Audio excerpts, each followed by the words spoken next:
What's going on? Hey, Maya. Happy Monday. How you doing today? Great. Oh my gosh, you should be great. And tell me why you're so great. Because Lake Bell is on the computer.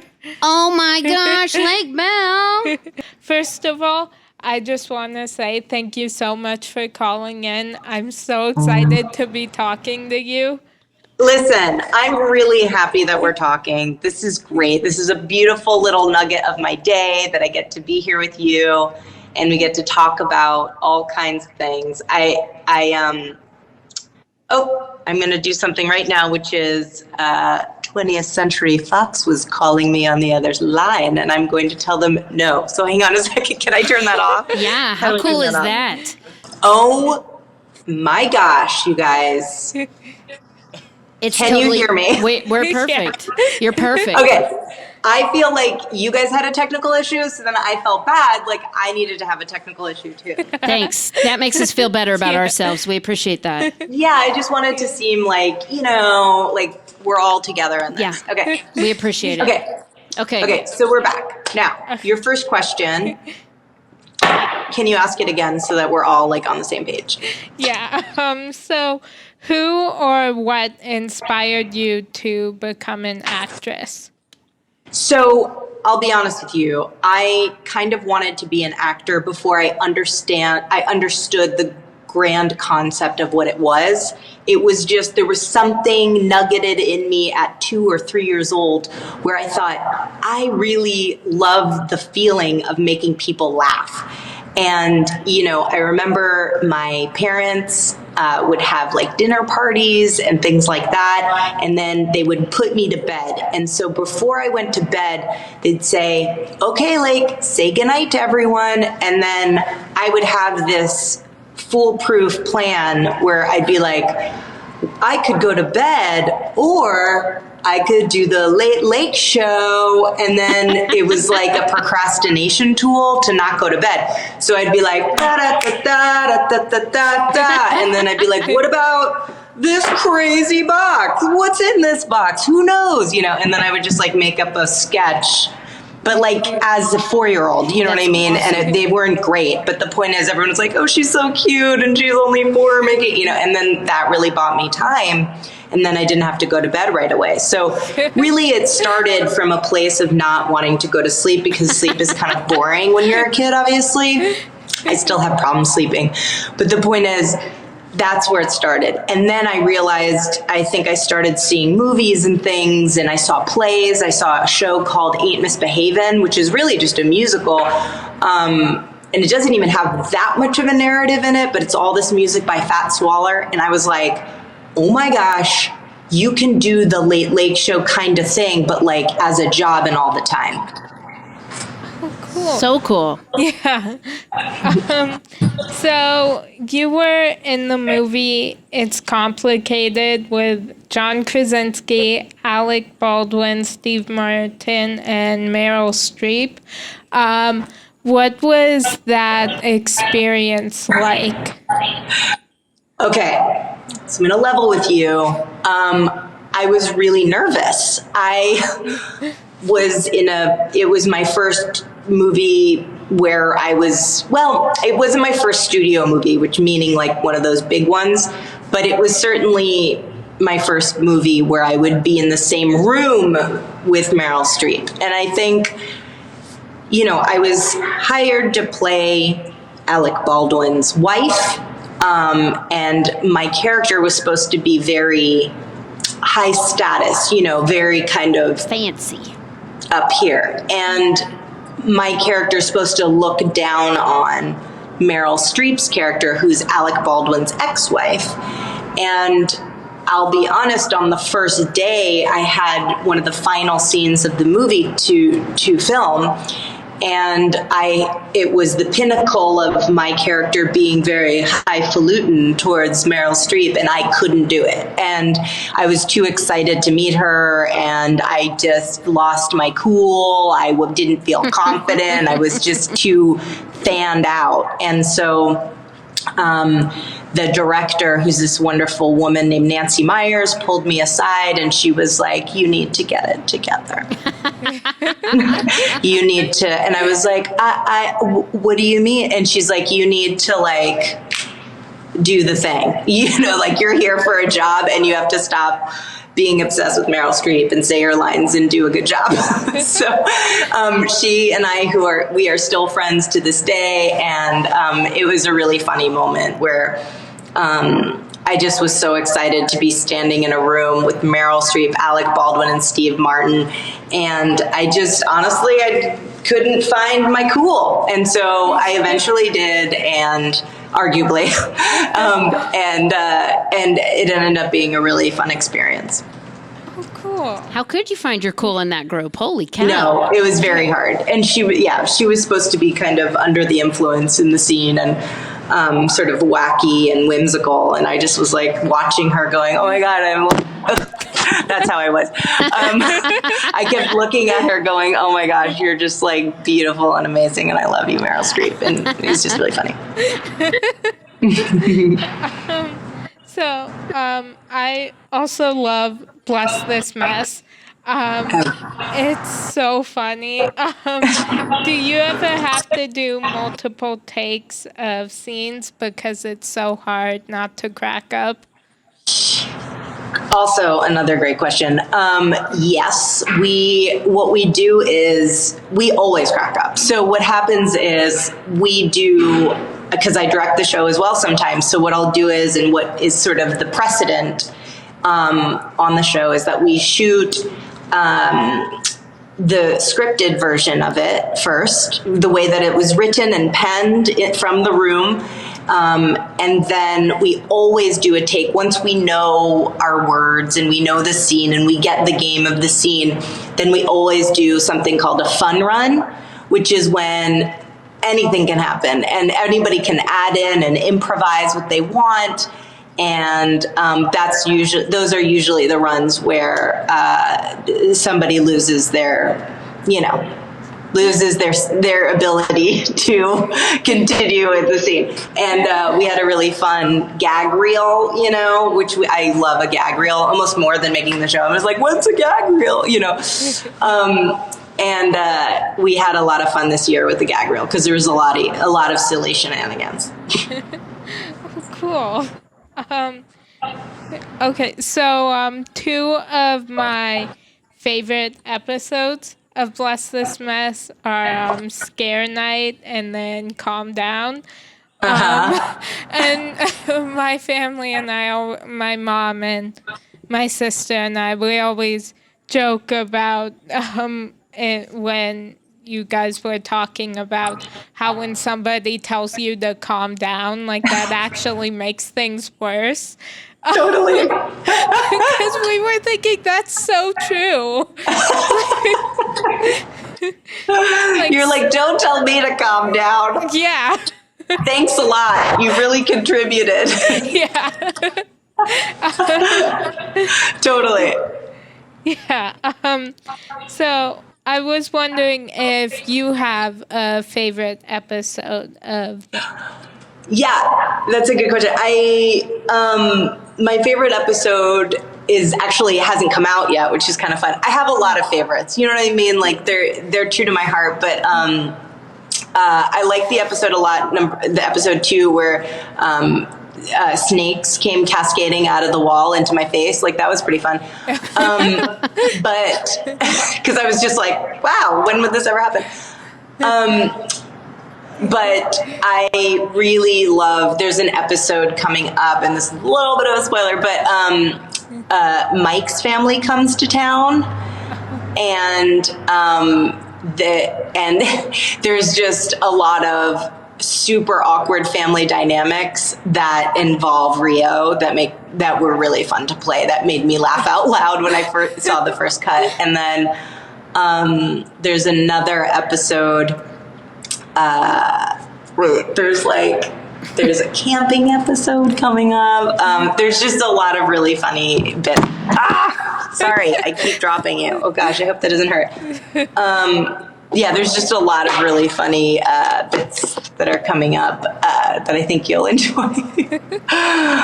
I'm excited. Yeah. You created Bless This Mess with Elizabeth Merriweather. What was your inspiration for the show? The inspiration for the show really came from a place of truth. I fantasize about the idea of, I'm from New York City. I married, my husband Scott is super groovy, cool guy from Louisiana and like knows how to do stuff in nature, and just, it's like we'll be hiking and he'll see a little hole of something, and I'm like, I wouldn't go near that. It's probably a angry snake, and he just will like go in there and like talk to nature and like pull out a scorpion, and I'll be like, and he's like, no, these are the scorpions that don't, hurt you. And I'm like, but how do you know? He's like, because I'm Scott and I'm a nature guy, so he just like has all the answers. And I think Liz and I have been friends for so long before we made the show, and we made No Strings Attached together. She was the writer and I was an actor in it. And for all intents and purposes, I kind of play her in the movie. And so we kind of bonded on that film. And so when I would tell her these stories about Scott, we kept coming back to this idea of wanting really badly to look at a marriage, right? To talk and find funnies in the relationships of marriage, but in a way that felt linked to something that we could, enjoy finding a lot of comedic beats. And I expressed to her that Scott and I really want to kind of sell our home in the big city and move to a farm, or move to land, where we could like feel the dirt. And I have this very romantic fantasy of what that would be like. But of course, in reality and practice, I have the Pinterest page for it, and I know what it would look like visually, but I don't know if I would know how to like till, So I think we enjoyed a lot of the kind of the funny sort of comedic beats within that world and that scenario, and so we had many ideas, but that was the one we kept coming back to. And Liz Merriweather's from the Midwest, and she always talked about the heartland and really wanted to write something that felt true to her sort of upbringing as well. So you've been in so many amazing projects, and I love everything that you do. And I really loved your movie Man Up with Simon Pegg, and then Home Again with Reese Witherspoon is one of my favorite movies. I watch it all the time. So, of all the characters you've played, is there one that you've related to the most? I would say, In a World was a very personal project because I wrote it, I directed it, and I starred in it, and I think that character and the relationships within that character with the sister and the father, there's a lot of truth and love in the character of Carol that I play. So I probably say I'm not fully Carol, but I think I related the most sort of deeply to her. And then in my feature that I wrote and directed and starred in, I Do Until I Don't, after that, I play a character that's deeply, that's sort of based on my mother, but I took a lot of liberties with it. But basically, those are the two characters that I play that are very personal.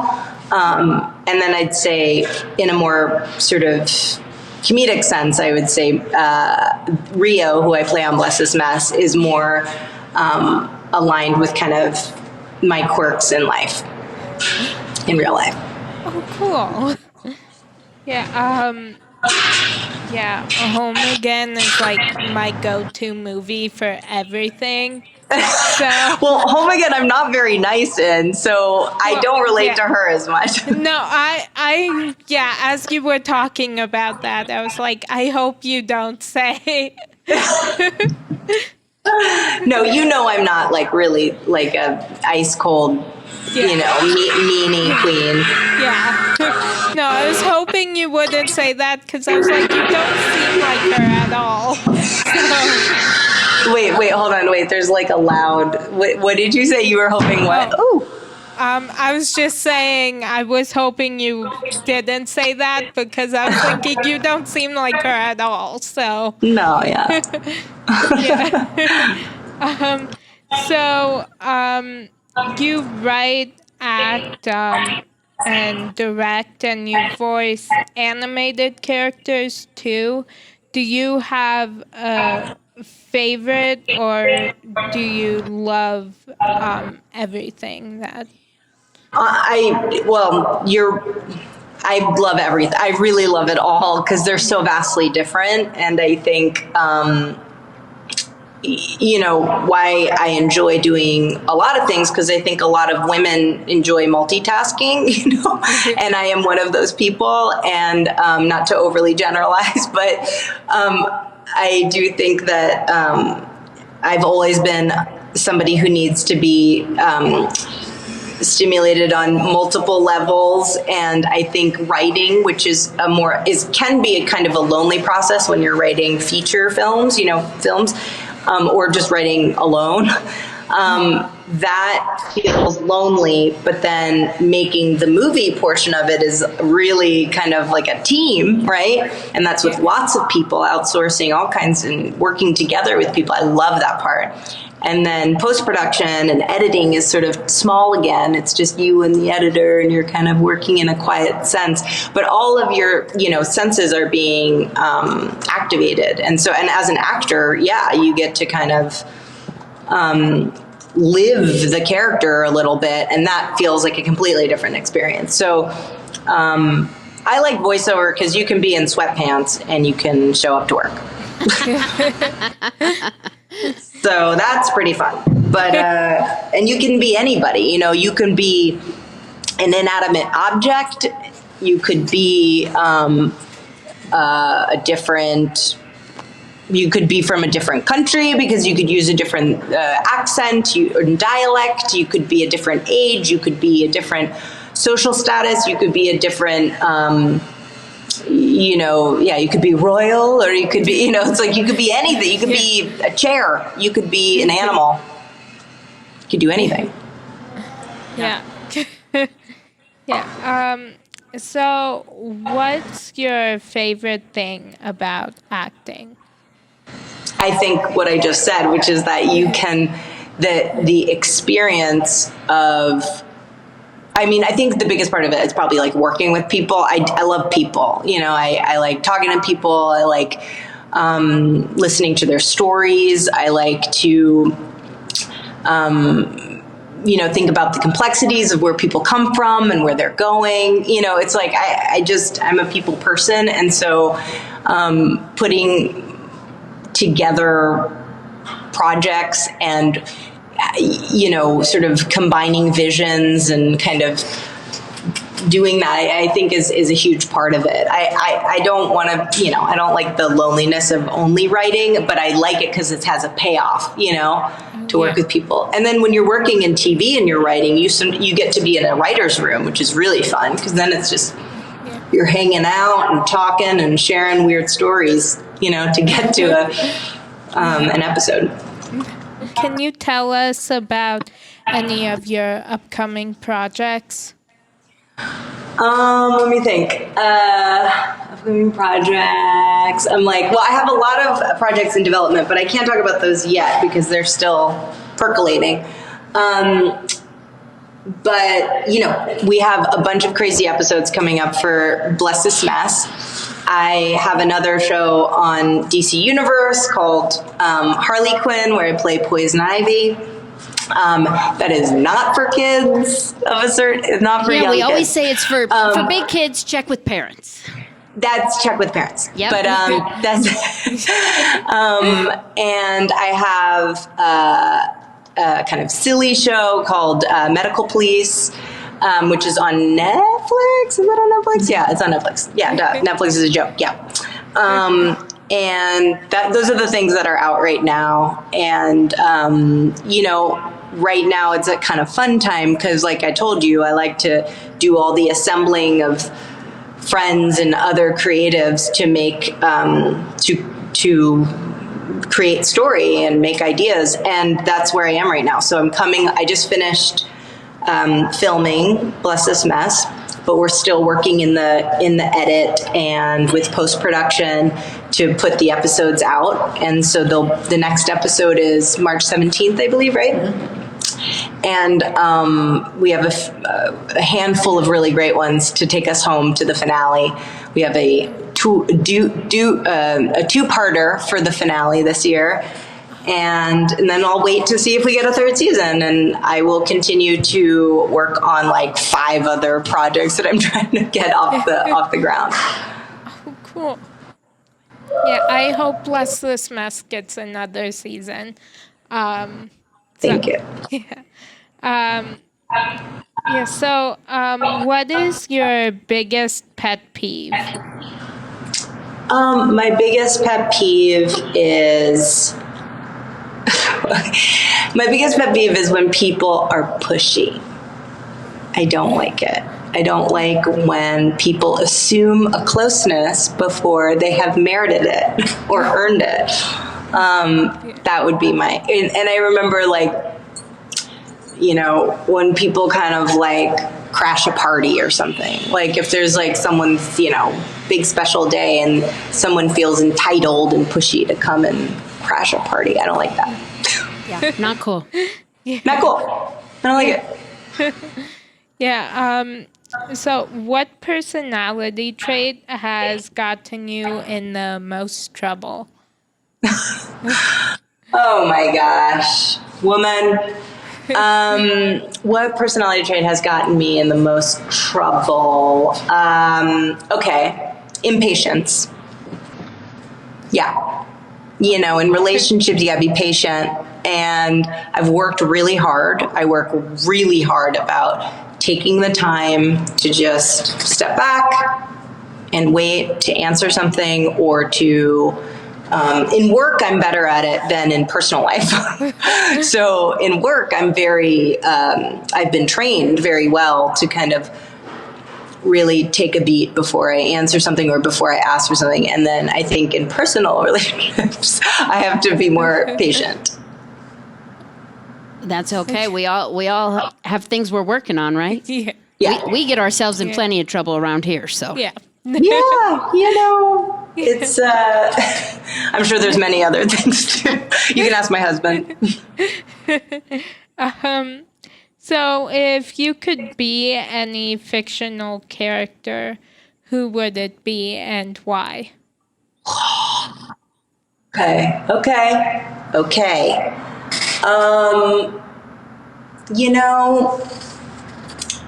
That's a hard one.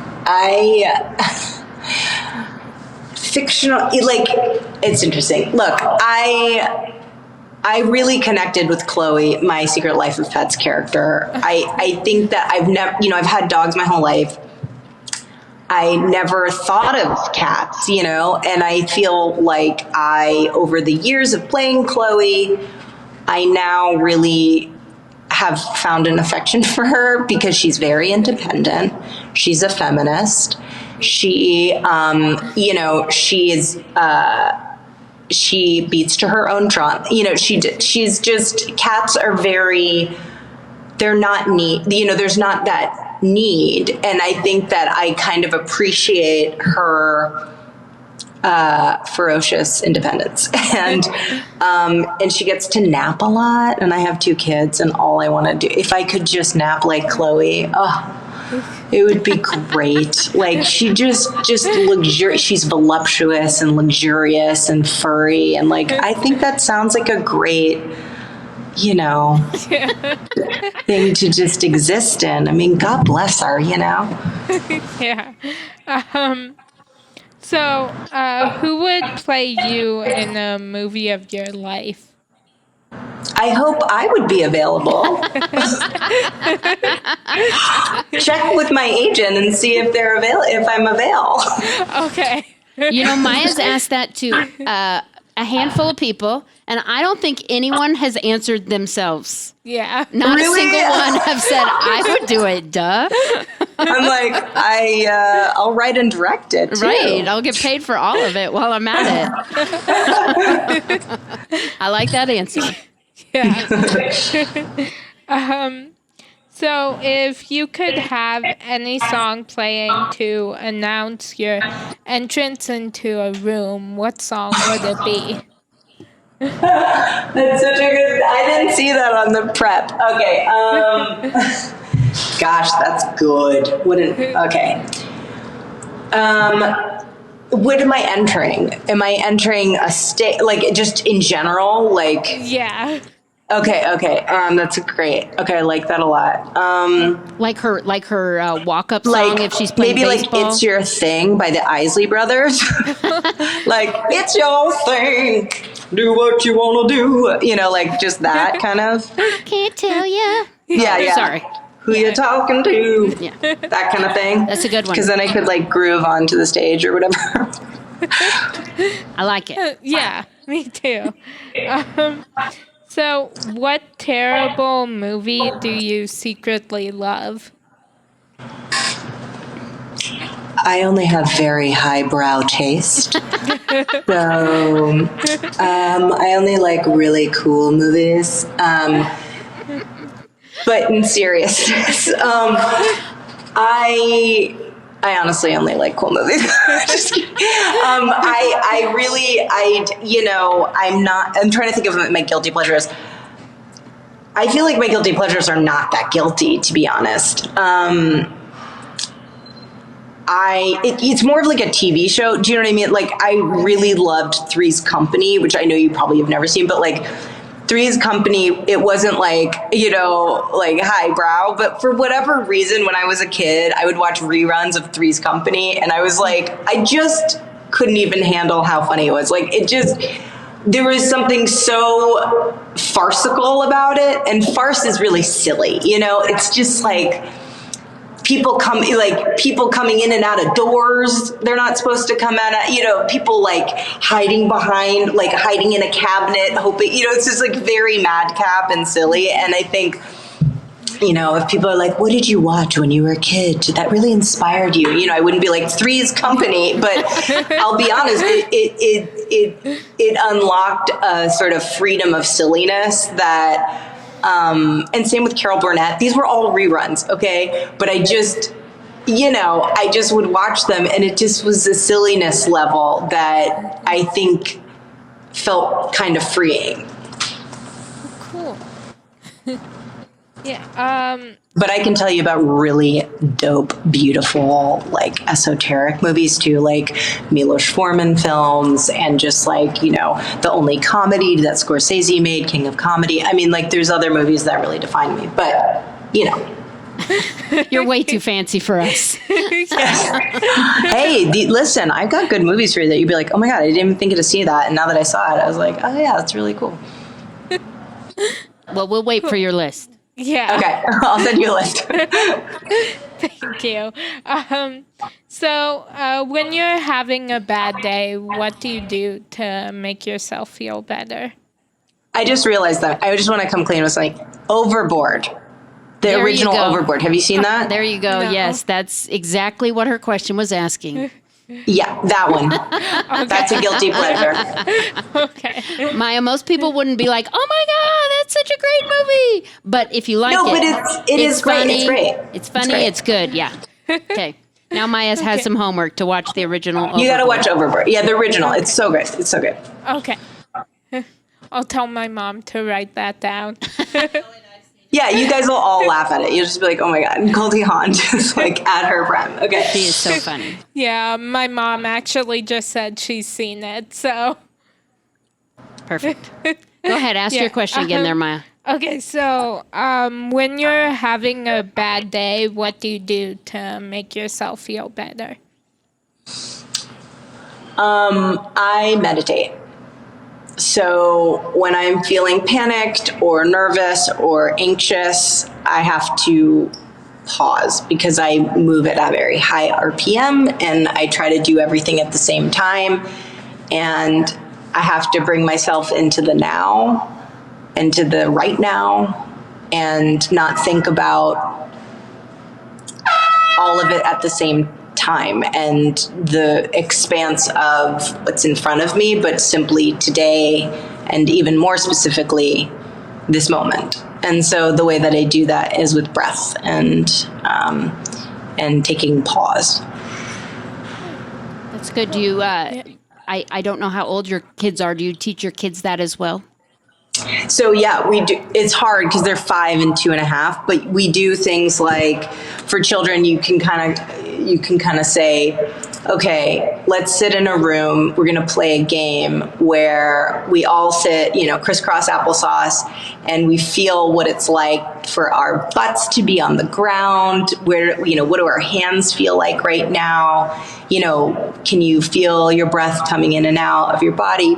It's like things like that where you're almost kind of guiding them through it. You're not in full silence. It's more just like, smell the flowers, cool down the soup. Very smell good. the flowers. Yeah. So those are ways to kind of help smaller kiddos meditate. That's great. Yeah. So, do you have a motto or quotation that you live by? I operate from a place of kindness, so I just, I think be kind. I often, in work, I have one when I'm writing, which is, when I'm writing, I have a different mantra to when I'm just existing in the world, So when I'm writing and in my workspace, I always tell myself, no judgment. What do you want to see next? And be playful and open. And then when I am in my life, it's always be kind. How can I be kind? That is the least I could do today. If someone shows, I find it comes back, like right away almost. So in the projects that I try to make, and in the way that I walk through the planet, I really, certainly in the projects, because I feel like they can infuse that, which is, to be generous in spirit and to be kind to one another. And I know that it's fun that it's trendy right now to do so. I'm like, oh, what a great trend. Let's do that. It's better than skinny jeans. You know what I mean?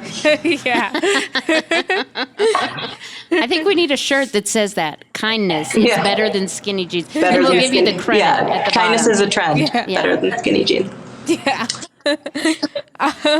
So my last question for you is, who do you consider to be a real life superhero and why?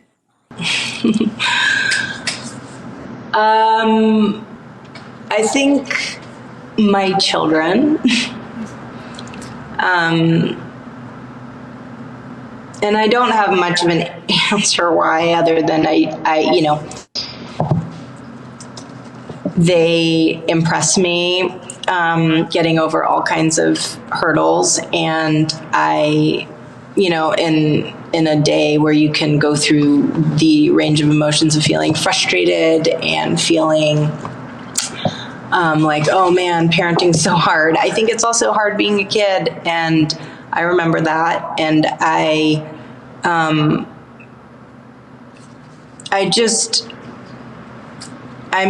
guess I look at children in a different way when you have them. And, it's like, I remember being a kid. I feel it, like I connect to it. And I remember when there were hard bits, and I remember when it was really free and exciting, and I'm nostalgic for it. And I also, and I think being a parent's really hard because you want to protect it so much, but yeah, I think that's a good answer. I think that's a good answer. And yet again, another thing that has never been answered on the latest news to keep you in the groove with Maya. No one has answered that way. So it's interesting. You know, they've had their own real obstacles too. You know, and you know, we've been to Children's Hospital for good reasons in LA here, and I just really respect and connect to any human that has to work hard, and you know, that's just my heart speaking. So, well, thank you so much for calling in. I'm so starstruck talking to you. Come on. I've really enjoyed it. It's been really nice, and you're really respectful, and you know, this has been a really nice conversation. So thanks for the company. Yeah. Thank you. Thanks so much for visiting with us and for visiting with all at Children's Hospital Colorado. We appreciate it. If you're ever in Denver, come on by. We'd love to see you. I will do. Take care. I will do. Thank you so much for the invite. Okay. Bye-bye. Bye.